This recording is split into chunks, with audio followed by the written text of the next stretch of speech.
Historia Confidencial con Pacho O'Donnell y Felipe Piña. Hoy en Historia Confidencial, la dictadura militar.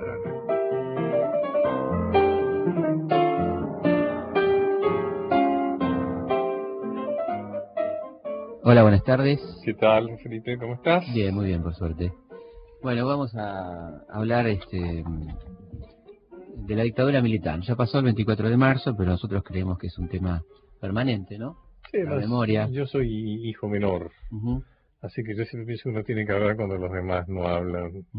Uno en la mesa familiar, uno se quedaba callado hasta que se producía un silencio. Claro. Entonces, como se habló mucho, por suerte, es bueno hablar también fuera del momento que todos hablan. Efectivamente. Sí, esa es una buena excusa para decir que nosotros, cierta medida, como el programa lo grabamos, quizás se nos pasó exactamente la fecha. No, está bien. Pero digamos, como excusa es bueno. No, yo creo que digamos, el valor de la efeméride está bien, pero también es un tema tan permanente que lo hemos mencionado muchas veces acá, hemos traído invitados y hemos hablado siempre permanentemente del tema, ¿no? A mí me parece que cobró cierta... Además es algo de lo cual no se debe dejar de hablar. Totalmente. En ese sentido los judíos son ejemplares, ¿no? Su vocación por no olvidar, ¿no? Por impedir el olvido. El olvido, ¿no? Que tiene mucho que ver con la justicia, ¿no? Claro. Porque es como la forma... Insistir última, en el recuerdo, ¿no es cierto? Porque si no nos queda ni la memoria, estamos perdidos, ¿no? Hasta la fatiga, ¿no es cierto? Por insistir no hay forma de poder olvidar. Creo que se reactualizó un poco el tema a partir de las declaraciones del señor Juan Alemán a la revista 23. Juan Alemán fue un alto dirigente económico, ¿no es cierto? De la dictadura. Un hombre de consulta permanente de los grupos económicos, que fue secretario de Hacienda de Martínez de Oz, que tuvo mucho que ver con la reforma financiera, una reforma financiera que lamentablemente nos sigue rigiendo, aquella forma de pagar impuestos tan particular que tiene la Argentina, que pagan más los que menos tienen, y que tiene mucho que ver con este señor que se dice fiscalista. O sea, es un oficio raro ser fiscalista, la verdad. Suena feo para empezar, fiscalista. Sí, o sea, el tipo que se encarga de impuestos y ese tipo de cosas, ¿no? Que la economía se maneja a través de los impuestos. Sí. Ahora es curioso porque ellos viven criticando al Estado, ¿no? Yo saqué una cuenta por un artículo que escribí para el libro de la cantidad de ministros que tuvimos en Argentina del 55 para acá, hacia el periodo postperonista, entendiendo el peronismo como un periodo de política económica nacionalista, proteccionista y tal, ¿no? Supongamos que ahí termina, y del 55 para acá, es decir, han pasado 50 años, de los 60 ministros de Economía que tuvimos en estos 50 años, solamente 7 de los 60 ministros pueden considerarse no liberales, o sea, no del rubro de Alemán, Martínez de Oz, Cavallo, todos Pero estos, el reproche será que siempre hay problemas porque no se han aplicado las políticas liberales. Es más, en total, en los breves periodos de estos 7 ministros, que podemos poner ahí a Helvar, a Grispum, a la primera gente que estuvo con Frondizi, solamente cubrieron 6 años de los 50 años. Por otra parte, digamos que Helvar, Grispum, son gente de poco prestigio en la academia económica. Claro, que fueron duramente atacados y pues los echaron del ministerio rápidamente, ¿no? Pero está muy bien que hayas empezado por ahí, porque cuando se habla de la dictadura del proceso, estamos hablando de la dictadura del 76 al 83, ¿no es cierto? Siempre se habla de los militares, se habla de la dictadura militar, y lo cierto es que no se habla de los civiles. Y yo siempre tengo una frase que me gusta, que es: los militares se fueron, pero los civiles quedaron. ¿Y cómo quedaron? En la revista 23 hace pocos días sacó un artículo donde mostraba qué es lo que estaban haciendo los economistas que participaron de los gobiernos de la dictadura del proceso. Están todos muy activos. Muy bien económicamente. Pero además muchos de ellos participando de los distintos gobiernos, inclusive de este. Sí, claramente.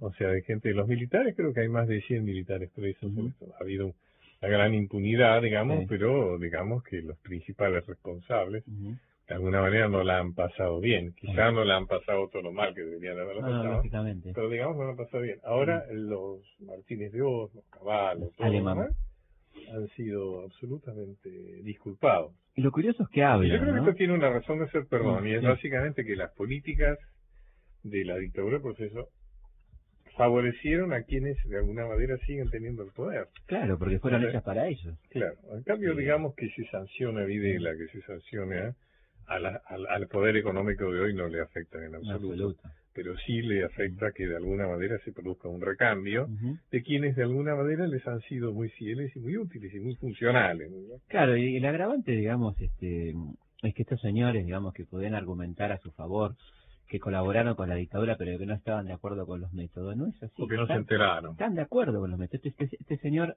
en el año 2005, hace una semana, sale a decir que estaba de acuerdo con los métodos represivos y dice, te la regalo, cuando le preguntan por la apropiación de niños, dice, te la regalo criar al hijo de un guerrillero. O sea, así está hablando este señor en el año 2005, después de todo lo que pasó, ¿no? Y cuando dice que el único campo que se torturaba por placer era la ESMA, que en los demás se hacían interrogatorios que correspondían y que estaban bien hechos. Entonces la dictadura fue para algo. Es interesante porque yo he conversado con algunos militares que decían que en algunos altos mandos pensaban que el gobierno del proceso de reorganización nacional tenía como objetivo con la guerrilla, es decir, con las Fuerzas Armadas de la izquierda, y luego devolver inmediatamente el gobierno a la democracia. Pero luego se encontraron con que, bueno, digamos que no todos los militares pensaban eso, pero luego se encontraron con que en realidad había un proyecto que iba mucho más allá de terminar con la guerrillera. Porque la guerrilla, digamos, en el 78 estaba liquidada. Absolutamente. Y siguió hasta el 83 y podría haber seguido hasta si no hubiera sido por Malvinas y por la fuerte oposición y por el heroísmo de mucha gente. Pero había claramente un proyecto de transformación del país después de un pésimo gobierno peronista, pero que de todas maneras había dejado la distribución, cosa que extrañamos tremendamente hoy, en que un 48% del Producto Bruto iba al sector obrero. Efectivamente. Al sector de trabajo. Ahora estamos en el 23. Sí, un poquito más del 20. Exactamente. O sea, han robado el 30 y pico % del PBI, que es uno de lo que se llama en economía transferencia de ingresos, de recursos, que pasó del sector asalariado al sector concentrado de la economía. Este es el objetivo del golpe militar. Yo creo que esto es muy importante. Que comienza en realidad, el golpe yo creo que comienza no el 24 de marzo, sino en julio del 75 con el Rodrigazo, ¿no? Ahí uno ve la instalación de parte del equipo económico de Martínez de Oz en el gobierno, con Rodrigo, por ejemplo Ricardo Sin, un hombre muy importante del equipo económico de Martínez de Oz, Pedro Pou, que después va a ser presidente del Banco Central de Menem, y digamos, me parece que son figuras del elenco estable de lo que hoy denominamos neoliberalismo, que ya estaban en aquella política de shock salvaje que implantó Rodrigo en julio del 75. Y se estaba preparando el golpe, claramente, ¿no? Ya en el 75 se estaba preparando el golpe, y una de las primeras cosas que tienen en claro los golpistas es quién va a ser el ministro de Economía, que va a ser José Alfredo Martínez de Oz. No cualquier persona, ¿no? No cualquier persona. Un tipo que era nieto del fundador de la Sociedad Rural, miembro de muchísimos directorios de empresas vinculadas al sector agroindustrial. El más poderoso estanciero, ¿no? Por eso estanciero, presidente de que sigue Sindar, actuando libremente, asesor de empresas. Sí, se dedica a los caballos de carrera, etcétera, sin ningún Martínez problema. Inició el endeudamiento, que lastró la evolución económica de todos estos últimos 30 años, ¿no? Él multiplicó la deuda por un coeficiente de 5.5. Es decir, la deuda cuando él asume era 8.000 millones de dólares y la lleva a 45 mil millones. Sí. Que hoy es una cifra que parece baja en relación a los 140 o 150 que hicimos de bien. Pero digamos, ahí empieza la tendencia. Digamos. El endeudamiento compulsivo. El endeudamiento compulsivo. Porque había decretos, como bien demuestra este patriota extraordinario que fue Alejandro Olmos, en la causa Olmos contra los endeudadores del país. Él presenta documentos, por ejemplo, firmados por Guillermo Walter Klein, que era la mano derecha de Martínez de Oz, donde se obligaba a Agua y Energía, una empresa que por supuesto no existe más, del Estado, a endeudarse en no menos de 200 millones de pesos por mes. Por mes, claro. ¿Para qué era esto? Agua y Energía tomaba dinero como crédito para hacer centrales eléctricas, etcétera, que nunca se hicieron, por supuesto. Esa plata la volcaba al mercado financiero, el Estado lo tomaba a tasas bajas y el mercado lo prestaba a tasas altísimas, haciendo una ganancia extraordinaria que llegaba, por ejemplo, hasta el 10% mensual en dólares, porque estaba la convertibilidad. La famosa momento, bicicleta. ¿no? Y estaba la tablita, que era una especie de convertibilidad de aquel momento, ¿no? La tablita que duró hasta que explotó. Con lo cual la gente que traía dólares lo ponía en pesos le pagaban ese porcentaje en plazo fijo, se llevaba los dólares Sí, afuera. cuestión de ir de ventanilla a ventanilla, simplemente no había más esfuerzo. ¿Se acordás cuando se decía que había que poner a trabajar el dinero? No es que trabajaba la gente, No, trabajaba el dinero. Por eso se cerraban fábricas, se transformaba eso en dinero, se fundía. Martínez de Hoz provocó un quebranto, tengo acá algunas cifras, en el sistema financiero equivalente a 7.000 millones de dólares. Malgastó 10.000 millones de dólares en equipamiento militar y generó una deuda ilegítima por otros 10.000 millones. Y acá está algo de lo que vos decías, se endeudó a las empresas estatales por cerca de 8.000 millones de dólares, a la cual es una consecuencia de esto, que entonces cuando se privatizó, o sea, eso era una estrategia para llegar a la privatización. Claro. Pues el argumento de la privatización fue empresas que dan enormes pérdidas, están terriblemente endeudadas y son ineficientes. Hay que regalar. Era un argumento absolutamente irrebatible, porque efectivamente las empresas estatales eran empresas que daban pérdidas enormes, que estaban absolutamente endeudadas, que eran una karma totalmente para el país, pero que fue provocado estratégicamente, digamos. Sí, yo creo que ahí hay una cosa muy interesante, que es estos negociados escandalosos que hacían los militares que intervenían en las empresas, como por ejemplo para Pajarito Suárez Mason, que fue el general genocida del Cuerpo Ejército Único, que dirigió YPF, que endeudó YPF en 6.000 millones de dólares, solamente YPF. ¿Cómo puede ser que una petrolera? Mundial de fútbol, sí, bueno, escandaloso. Costaron muertes. Claro. El coronel Actis, ¿no? El general Actis, perdón, que fue asesinado porque seguramente quería hacer algo que no era lo que alguien no quería. Básicamente lo que se sabe es que el general Actis era el primer presidente del EAM, ente autárquico mundial 78, que tenía presupuesto ilimitado, un organismo con presupuesto ilimitado, porque era una prioridad de la dictadura hacer ese mundial. Claro. Como la Marina lo quería tener para él y el vicepresidente era Lacoste, lo matan a Actis y queda Lacoste. Lacoste murió, ¿no? Creo que murió, no sé. El almirante Lacoste fue presidente de la República por unas horas. No pagó ninguna... No, que va a pagar. No pagó ningún de ninguna manera. El negociado extraordinario, que el Mundial del 78 de la Argentina, construcción de la mitad de estadios, costó el doble de lo que costó el Mundial de España 4 años después.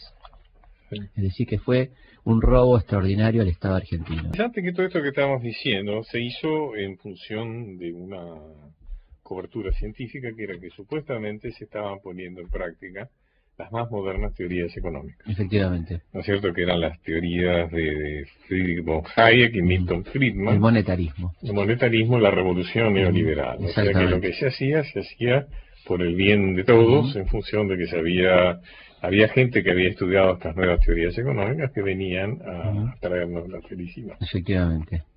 Claro, ahí venía la experiencia chilena, ¿no? El primer lugar donde se aplica esta teoría monetarista, consistente en el equilibrio fiscal, en esto de que la moneda permanezca estable, cueste lo que cueste, había sido aplicado por el ministro Hernán Buji en Chile, en la época de Pinochet, que fue el primer ensayo mundial prácticamente de monetarismo, lo que hoy llamaríamos neoliberalismo, ¿no? Esta teoría de von Hayek, que había arrancado en el 44, esta concepción neoliberal. Indemnización para... efectivamente no era el mejor momento para la ideología neoliberal, porque estábamos en la época de casi fin de la guerra, comienzo de la posguerra. Ellos proponen que el Estado se achique, y justamente el Estado después de la guerra tiene que crecer, porque tiene que ayudar a los inválidos, reconstruir los países, y de alguna manera creen que el momento de lanzar su teoría va a ser el 73, en medio de la crisis del petróleo, donde ya le echan la culpa al Estado por aquella crisis que fue muy grave, que sufrió bastante Occidente, que hubo recortes presupuestarios, de energía y demás, y aparece el Estado como un enemigo, y ahí empiezan a relucir estas teorías neoliberales de von Hayek, de Milton Friedman, que no casualmente gana el Premio Nobel de Economía en 1973.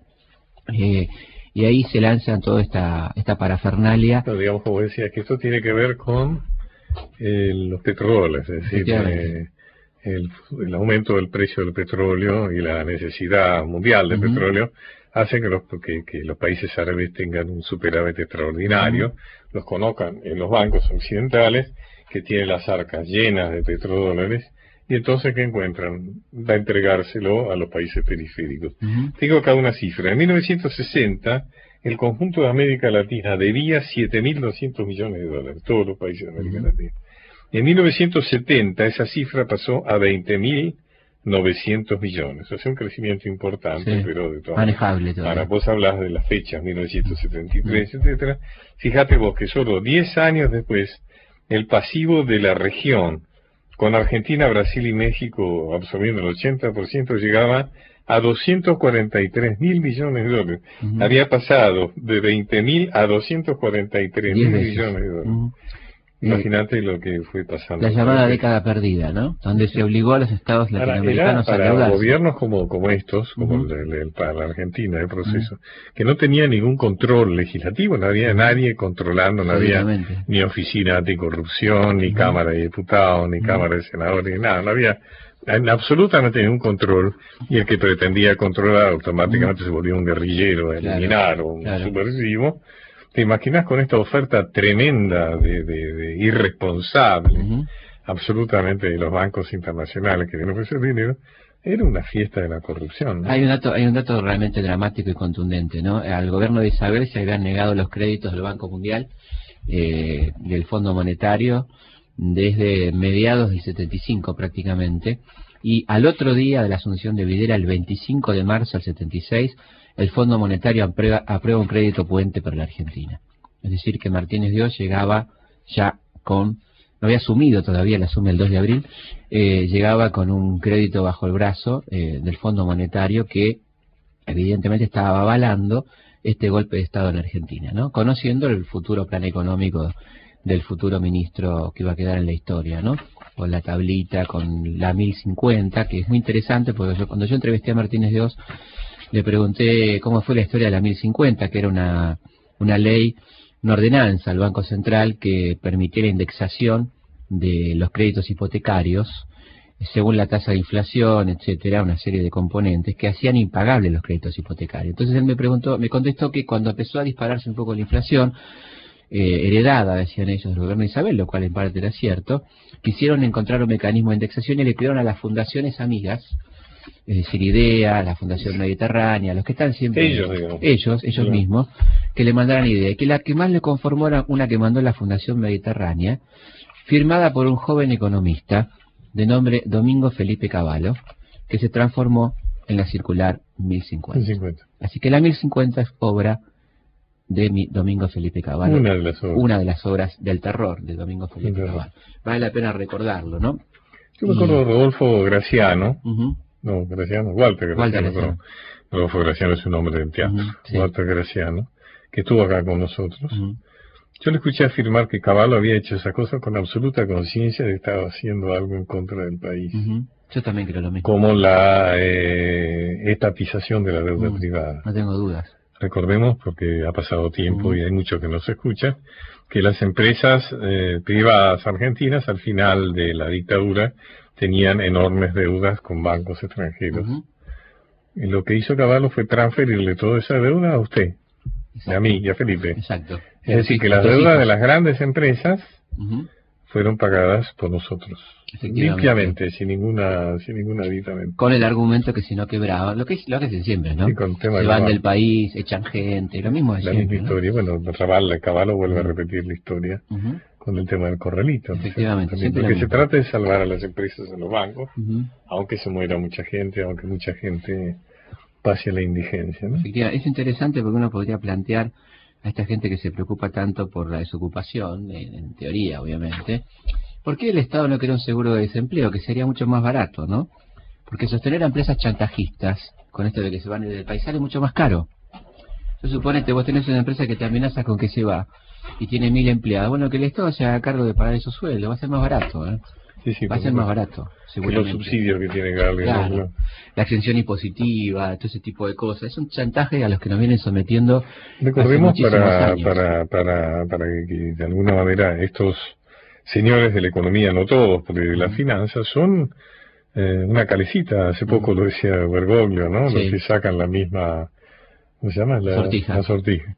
Porque efectivamente pasan de dirigir empresas públicas a ser lobistas, a tener programas en el cable, a tener sociedades que asesoran, a ser consultores, a ser directores de empresas, y son más, si uno hiciera una lista, vería que son algunas decenas nada más, que hace tiempo, hace años, que vienen de alguna manera marcando el ritmo del país. Estamos hablando de la dictadura, del proceso de organización nacional, y estamos hablando sobre todo de temas económicos. Sí.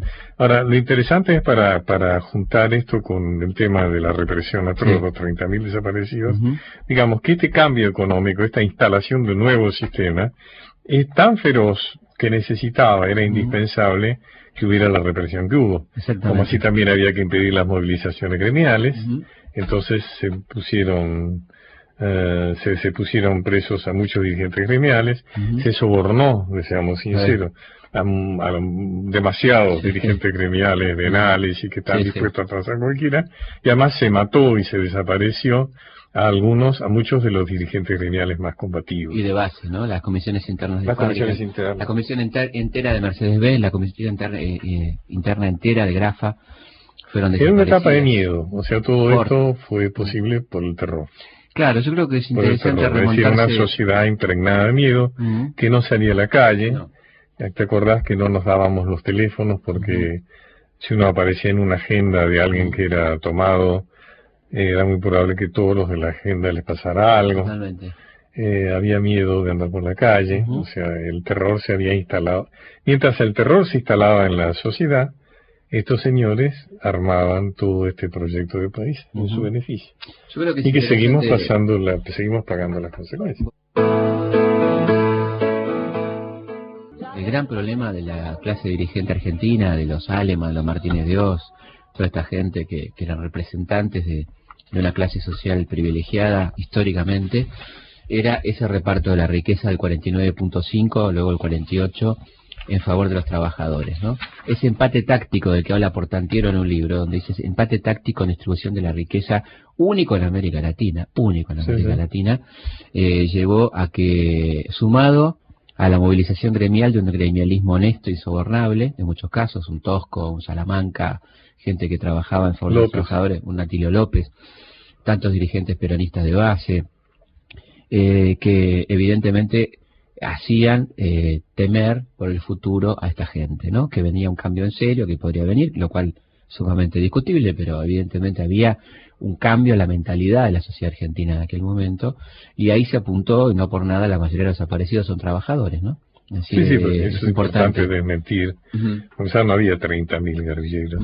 Obvio. Y además los guerrilleros tenían un sistema de clandestinidad mucho más eficiente, que podía permitir esconderse que un dirigente gremial, un dirigente estudiantil.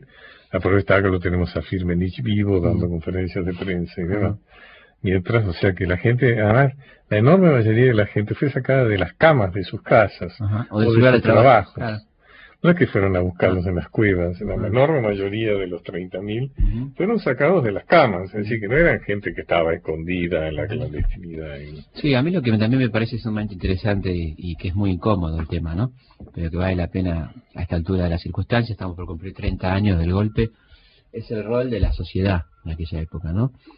Era muy duro para uno que estaba en la resistencia o que estaba en contra de aquel gobierno, ver lo que pasaba en torno a uno, ¿no? Cómo esa sociedad, entendiblemente por miedo, por una manipulación informativa escandalosa, monopólica, no solo que no estaba en contra de la dictadura, sino que avalaba explícitamente las políticas de la dictadura, ¿no? Decir algo habrán hecho, por algo será, no era una actitud de indiferencia, era una actitud de aprobación. Y esto pasó. Bueno, estamos, es así. Quizá muchos de los que nos están escuchando les pasaba eso, ¿no? Me acuerdo que se elogiaba el orden. Yo estaba exiliado, en un momento pude volver al país y luego me volví a ir. Y me acuerdo que me impresionaba que amigos míos me hablaban del orden, ¿no? Del orden que había como algo elogiable. Sí, o esto a mí no me pasó nada, ¿no? O bueno, pasó el peligro de que uno iba por la calle y le pudiera explotar una bomba, decía, ¿no? Como si el riesgo fuera ese, ¿no? El riesgo de que te tocara la lotería, de que en ese momento pasara. Exactamente. Sí, yo creo que eso, pensar que Videla, Agosti y Macera llegaron a un plato volador, ¿no? Nadie los trajo, nadie los avaló, y realmente el golpe tuvo explicablemente, no justificable, pero explicablemente o entendiblemente, un alto nivel de consenso inicial que tenía que ver con el desgobierno de Isabel, con la excelente campaña de prensa montada por los medios informativos de la derecha de aquel momento. Y por el fracaso de la clase política. Efectivamente, ¿no? Y por cuando Balbín miseria. Decía no hay nada que hacer, una manifestación de una derrota total. Sí, de cierta cuando Luder, ¿no? Cuando Allende no puede, cuando los senadores, cuando el Senado no puede forzar la cadena, digamos así, de sucesión constitucional, o sea, cuando no se puede forzar la renuncia de Isabel y demás. Ahí la clase política le mete una ceguera, una ineficiencia. Y un egoísmo también interesante, ¿no? Yo recuerdo a Balbín, digamos, ¿no? En aquella famosa frase de las muletas, pero también lo recuerdo poco tiempo después viajando a España y hablando de la guerrilla industrial, ¿no? La verdad que no era lo más feliz para decir en aquel momento, y creo que, hubo cierta colaboración de los partidos políticos con la dictadura. Por ejemplo, en la provisión de intendentes, ¿no? Intendentes, sí. Hubo muchísimos intendentes radicales y peronistas que mantuvieron sus puestos avalados por la dictadura militar, y a ninguno se le ocurrió decir no acepto, o no le pasaba nada. Hubo intelectuales, ¿no? Que colaboraban con orgánicos. Fue ese magnífico filósofo que es Víctor Masur, que fue lamentablemente embajador de la dictadura. Américo Ghioldi, es embajador en Portugal. Embajador en Portugal, mucha gente acá, no va a ser macartismo al revés, pero vale la pena recordar.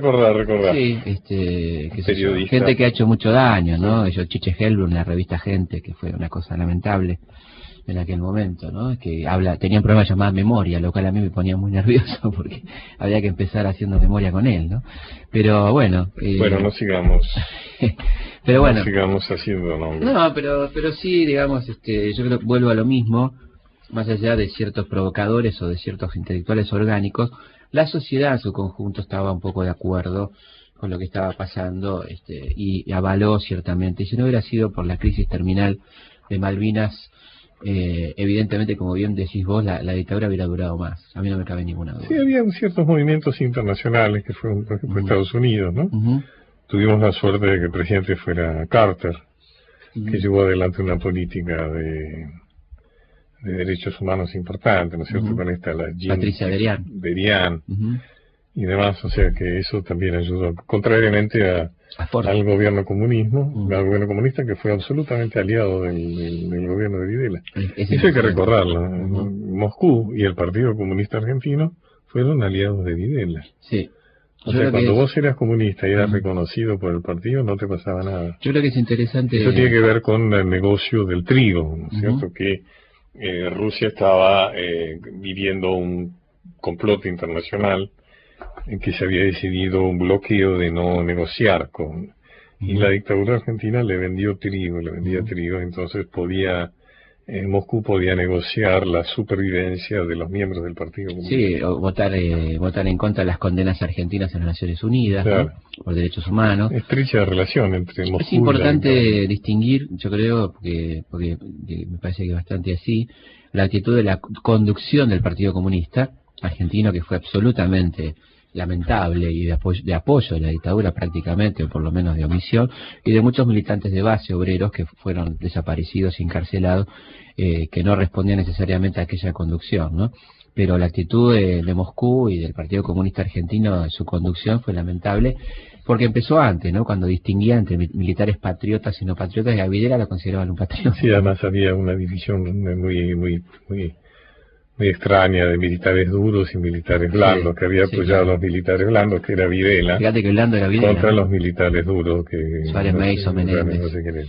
Sí. Yo creo que también hay que decir que todo está volviendo al tema económico, que lo que se pudo hacer en base al terror fue destruir la industria nacional. Es decir, se abrió una vez más y luego se repetiría, por supuesto con Cavallo, la idea de que había que salir a competir al mundo. Entonces se abrieron las fronteras para la introducción de todo tipo de productos subsidiados o de productos de dumping de otros países que destruyeron absolutamente la industria nacional. Sí, yo creo que lo de competir es muy bueno, sos muy bueno de tu parte competir. Digamos, eso es lo que decían ellos de alguna manera, ¿no? Esto de la competencia, pero era claro que no se podía competir, porque imagínate un paraguas con un costo de $1 contra un paraguas producido acá sin subsidio, etcétera. Y así fue lo que pasó. Acá traían leche importada con dumping, ¿no? O sea, Era subsidiada por la Comunidad Económica Europea. Era una sustitución de importaciones, pero al revés. revés. Contrariamente a lo que se había hecho durante el peronismo, que se pusieron impuestos a los productos para poder desarrollar la industria nacional. Entonces se pagaban caros los paraguas que uno quería comprar para poder producir. Acá fue al revés, o sea, digamos, ¿no? Se sustituyeron los productos nacionales por los productos extranjeros. Acá se acabaron, me acuerdo que se habían fundido la fábrica de fósforo, se habían fundido la fábrica de paraguas, las cosas más elementales. Todo, fábrica de juguetes, fábrica de bujías, de autos. Claro, era efectivamente una situación verdaderamente calamitosa, ¿no? En total se fundieron... ¿Y el campo qué pasó? Porque ahí también se quitaron todas las retenciones. Que las retenciones que solamente no tengo capacidad económica para descifrar si está bien o está mal. Supongo que es algo que grava a la industria agrícola ganadera para poder subsidiar otras áreas. Sí, la industrial, por ejemplo. Claro, ahí se suspendieron, se bajaron los subsidios. Sí, bueno, era el gobierno de ellos, ¿no? Todas las retenciones. Yo creo que ahí hubo un momento de desfasaje donde ya el dólar, digamos, el peso argentino estaba demasiado alto, ¿no? Y ellos siempre les conviene una moneda local baja, ¿no? Se había valorizado demasiado con la plata dulce, el ingreso de capitales golondrinas, y les dejaba de convenir en determinado momento esa cuestión del peso, que fue en torno al 80, ¿no? Claro. Tuvo mucho que ver la presión de los grupos exportadores ganaderos con la devaluación que hace Sigó, aquel que se sucedió a Martínez Guidós y que decía: el que apuesta al dólar pierde, ¿no? Y en pocos meses no solo que no perdieron, sino que ganaron fortuna, digamos, los exportadores, porque el dólar se triplicó prácticamente su valor, ¿no es cierto? Así que obviamente que benefició principalmente al campo y perjudicó absolutamente a la industria, ¿no? Y acá hay que decir una cosa que tiene que ver con lo ideológico, porque la industria, para este tipo de mentalidad reaccionaria y conservadora, es un elemento de conflicto. La industria es conflictiva, lo urbano e industrial es conflictivo, ¿no? Esta idea de que lo industrial lleva al sindicalismo, a cierta modernización, claro, donde ya el patrón de estancia no tiene nada que hacer. Además recordemos que el peón agrario siempre tiene muy poca capacidad de agremiarse. Efectivamente, ¿no? Las distancias. En cambio, obviamente, el peón industrial más tendente a la sindicalización y al combate por sus derechos, ¿no? Y otra cosa que hizo la dictadura en consonancia con esto fue el traslado de las industrias al interior. Aquello de marchemos hacia las fronteras pretendía descongestionar las ciudades y trasladar las industrias más importantes a lugares. Esto tenía que ver con el fantasma del cordobazo, ¿no? Aquella Unión Obrero Estudiantil de Córdoba, una ciudad demasiado concentrada, con su ciudad universitaria, con su cantidad de industria, que bueno, fue desmantelada por la represión, ¿no? Córdoba fue uno de los lugares donde más se aplicó la represión, junto con La Plata y Buenos Aires y Rosario. Los centros urbanos industriales fue donde más se aplicó y más crudamente la represión, ¿no? En Rosario estaba Galtieri, en Córdoba estaba nada menos que Menéndez, en La Plata estaba Camps, en Buenos Aires estaba Suárez Mason, ¿no? Es decir, exactamente los que se calificaban como los más duros dentro de la represión. En Tucumán, ¿no? Tucumán estaba Vilas y Bussi, ¿no? Hicieron una verdadera carnicería. Tucumán fue el lugar de ensayo. Durante el gobierno de Isabel comenzó ahí el primer campo de concentración, la escuelita de Famaillá, que sirvió como modelo, ¿no? Porque la compañía de Monte del Herb, que era la excusa para instalar el operativo Independencia, nunca llegó a tener más de 200 miembros en su mejor momento, y sin embargo por la escuelita pasaron 1.500 desaparecidos, ¿no? Digamos para que a mucha gente le fue muy bien durante la dictadura. Claro, a los mismos que... Eso hay que recordarlo, y por eso es que a la gente que le fue muy bien en general no eran los sectores humildes, sino que eran los sectores más capitalistas. Eso es lo que hace que muchas veces la memoria de esos tiempos sea una memoria licuada, ¿no es cierto?, tangencial, porque sería de alguna manera...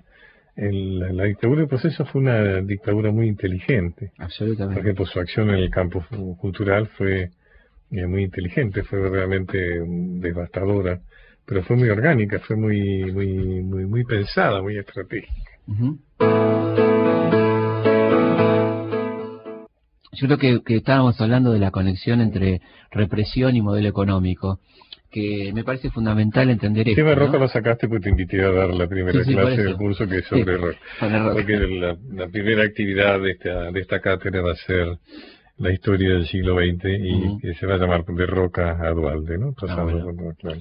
No, yo decía que esa cuestión que debe estar conectada, y es muy importante que esté conectada, de la economía y la represión, que es efectivamente el objetivo central del golpe, fue instalar un modelo socioeconómico injusto que perduró en el tiempo, lamentablemente, ¿no? Hay mucho de aquel modelo que todavía sigue vigente.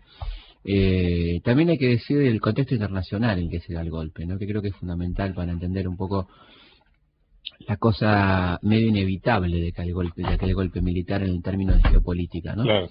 Es decir, la Argentina estaba rodeada, había caído el gobierno de Salvador Allende en el 73 por un golpe directamente dirigido por los Estados Unidos y su secretario de Estado Henry Kissinger. Entre el gobierno de Nixon y el gobierno de Ford se va a desarrollar esta terrible golpe militar. Premio Nobel de la Paz. Del año 72. Y en el 73 hace este golpe criminal, este golpe de Estado criminal. Digamos que todo esto tiene mucho que ver con el triunfo de la Revolución Cubana. Y también con la derrota en Vietnam, ¿no? O sea, Estados Unidos... En realidad Estados Unidos no quiere que haya otro Cuba en Latinoamérica. Efectivamente, y venía a sufrir una derrota bochornosa. Y Rusia, ¿no? La Unión Soviética, acepta eso. Claro, es una distribución de áreas, un poco respetando el pacto de Potsdam después de la Segunda Guerra Mundial.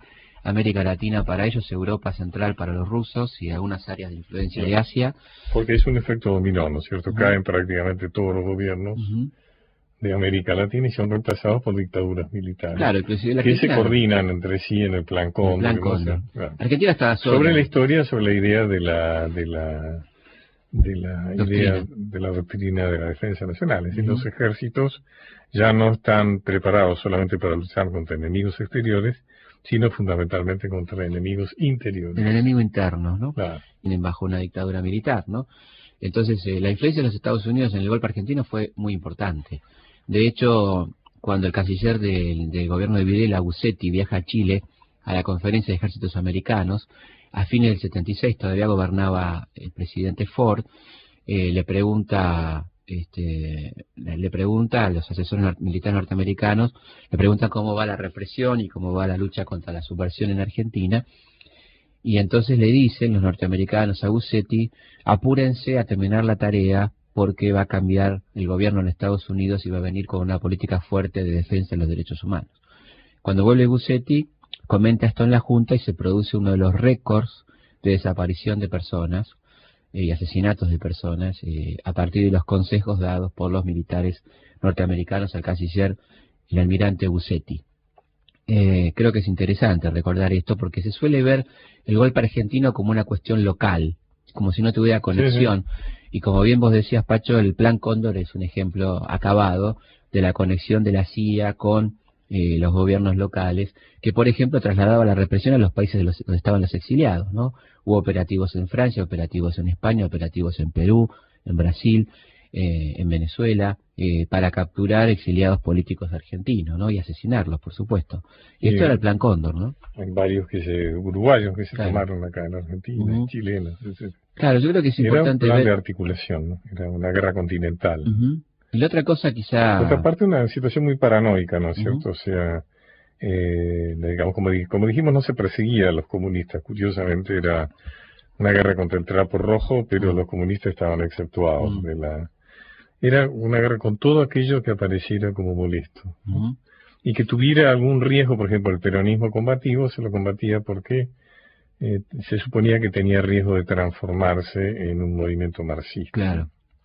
Estaba toda la historia de los ideólogos, los intelectuales que eran ideólogos. O sea que no solamente había que extirpar al subversivo, supuesto subversivo, entre comillas, sino también aquel que podrían hacer que hubiera más subversivos. Por ejemplo, psicoanalistas, escritores, dramaturgos, etc. Por eso fue tan fuerte la batalla ideológica, ¿no? Claro. A mí una vez yo lo entrevisté a David Rock, un gran historiador, y él me decía que se ha ocupado mucho de la Argentina, ¿no? Sí. Y él me decía que una vez hablando con un militar importante de la dictadura, le dijo, nosotros nos dimos cuenta del peligro que corría este país cuando el psicoanalista había reemplazado al padre confesor. Claro, sí, sí. Eso es una frase que me quedó siempre grabada, que me parece muy impresionante. Y efectivamente la Argentina de los 70 era una Argentina progresista, era una Argentina politizada en sus sectores medios. De hecho, la mayoría de la militancia de izquierda provenía de los sectores medios, ¿no? De hijos de... Te voy a decir algo que es interesante recordarlo. Ese hombre, si bien la afirmación es terrible, no estaba descaminado en algo. El psicoanalista, por su propia función, además yo lo he vivido... Sí, sí. Tenía mucha información, porque como trabajaba, en general psicoanalista, trabajaba con un ámbito progresista. Claro. Un paciente venía y te contaba, el primo de mi hermano, el primo del novio de mi hermana, resulta que está metido no sé qué, o el tío de mi, o sea, y vos ibas juntando información que no querías tenerla, pero ibas juntando información, o sea que no era descabellado como se hizo tomar psicoanalistas, porque los psicoanalistas, aunque no estuvieran comprometidos con nada, tenían información, porque lo que se le cuesta al psicoanalista es la intimidad, y eso en ese momento formaba parte de la intimidad. No, además y es así que se enfocó mucho la cosa, bueno, hubo varios psicoanalistas desaparecidos. Se cerró la facultad en un momento dado, se cerró la facultad como se cerró antropología, la barbarie no tenía límite, ¿no? Digamos, se quiso prohibir la matemática moderna. En Córdoba se la llegó a prohibir en algún momento. En tu documental ese que dice, bueno, parece que piensan demasiado en la enfermedad. Claro, hay increíble, había ¿no? gente que pensaba demasiado. Claro, ese señor que decía que efectivamente, que los jóvenes piensan demasiado. Un exceso de pensamiento. Esto decía un funcionario de la dictadura militar. Nos tenemos que ir. Bueno, estamos llegando al final. Bueno, hasta el sábado. Hasta el sábado. Gracias, Felipe. Hasta el sábado. Hasta la próxima.